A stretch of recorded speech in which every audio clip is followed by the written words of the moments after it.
And this wasn't just someone went, yeah, about 25,000. This is a proper study that they did. They actually looked at the cost. And these are the costs for every HIV infection prevented. 85.4 million US dollars.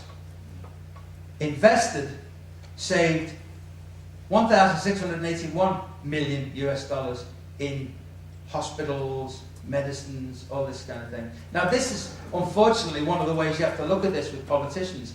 Politicians are interested in, what the big thing they're interested in most countries is crime reduction. So you have to swing on that this methadone actually, methadone, buprenorphine, opiate substitution treatment reduces crime, reduces HIV, reduces drug use on the street, reduces the incidence of injection. It does all these things. Does not increase drug use. Does not increase injection. There's evidence for this. So, you know, governments are interested in crime. I have a theory that most governments actually do not care about public health. They're more interested in crime and all that kind of thing, so they can get voted for. Not many votes in public health. Methadone is on the WHO list of essential medicines. And I believe, correct me if I'm wrong, is buprenorphine, it's going to go on the list? It's on. It's on. So, you know, this is not, we're not talking about kind of something that, you know, we've invented. This is actual medical treatment, recognized medical treatment. This is what opiate substitution therapy does. Our kind of theory was that you cannot talk to a dead drug user. You cannot get a dead drug user to stop using drugs. And you can't talk to people if you can't see them, if they're not there. So that's why we decided methadone and heroin prescription should be low threshold. It should be like easy to get in. Not 2 years of doing this or easy. If you're 13, come in. Because when you've got the person there, you can talk to them. You can educate them. You can have a conversation with them about their behaviour. If this is risky, modify it. And it's amazing actually the number of people who say in the end, well, I'm fed up with this. I want to stop this. So then you can say, okay, look, if you want to stop, we can help you.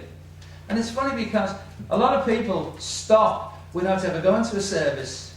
If people want to stop, sometimes they stop, they get married, they get a new job, they move to another country. There's all sorts of life circumstances that people stop. Some people don't stop, and some people don't want to stop. Now, for me, the state should stay out of the bedroom, and it should stay out of what I put inside my body, as long as it doesn't harm someone else. That's my stance on this. Onto the UN. Not me, not guilty. Yeah, okay.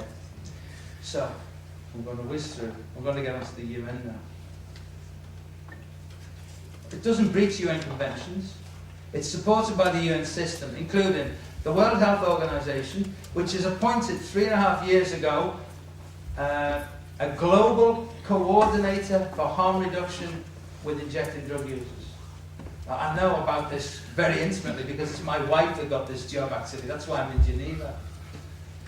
They have representatives, regional representatives, who come from the harm reduction movement. So for WHO, it's a key.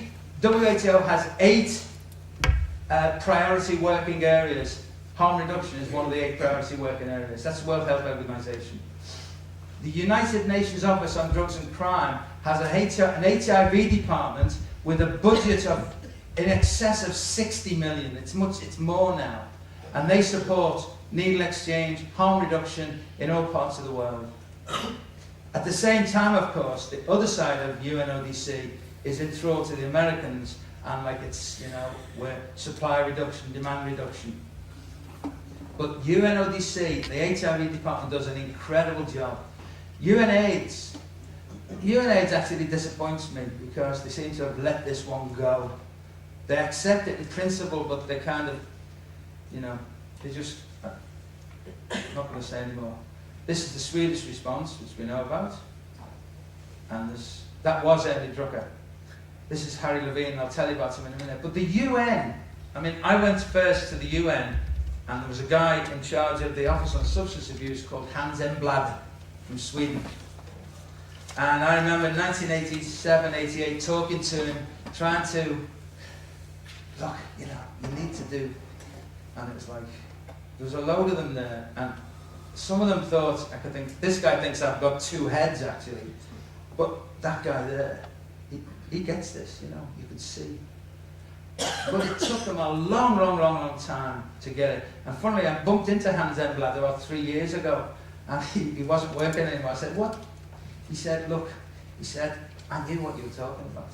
I knew you were talking about the right thing. He said, but I couldn't do it. I couldn't do it. But the UN is totally on board with this now, totally on board. They co-sponsor the harm reduction conference. It's because it's health, because that's what it is. It's a health, scientifically proven health intervention for what they see as a medical problem. Now, whether you see, I am a professor in drug use and addiction. Actually, I don't like the word addiction. I don't really like that. I'm not 100% convinced. For me, we always used to say, people take drugs. Drugs don't take people.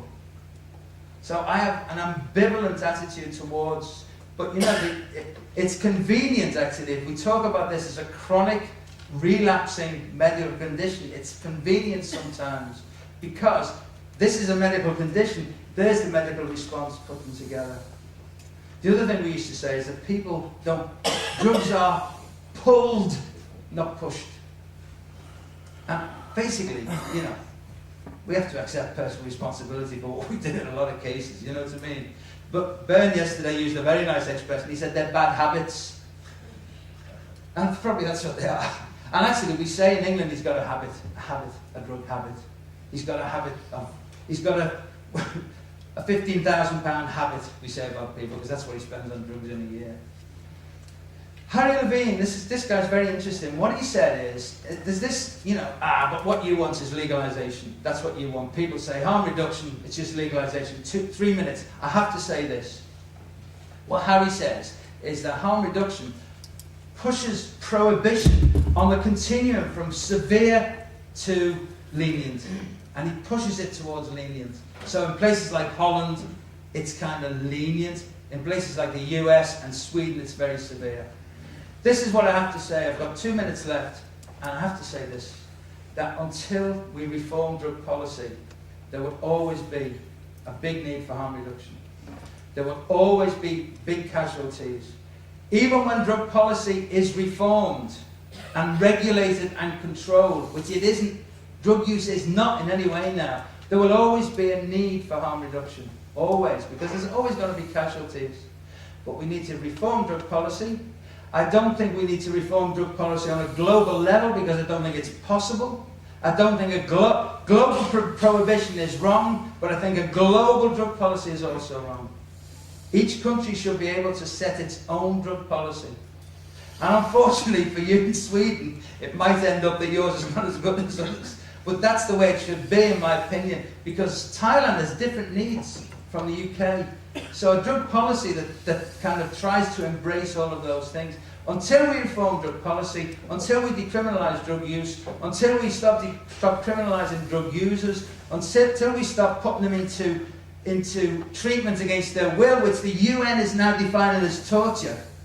It's actually defining that. Manfred Novak, who's the UN rapporteur, special rapporteur, is saying that enforced drug treatment is torture. So things are moving, there's no question about it, things are moving. And I want to say this to the drug users who you think you're not one of. The drug users, the people from the drug user movement. I always used to say this is my job, it's your life. And it is your life, it is your life, but it's my life as well. Because my life, I believe, is impoverished because of the shit that drug users have to put up with in the world. So my life is also made worse. I don't like it. I want to say this to the drug user organisation in Sweden, that I'm with you personally and I'm with you professionally. And that goes for lots and lots of people.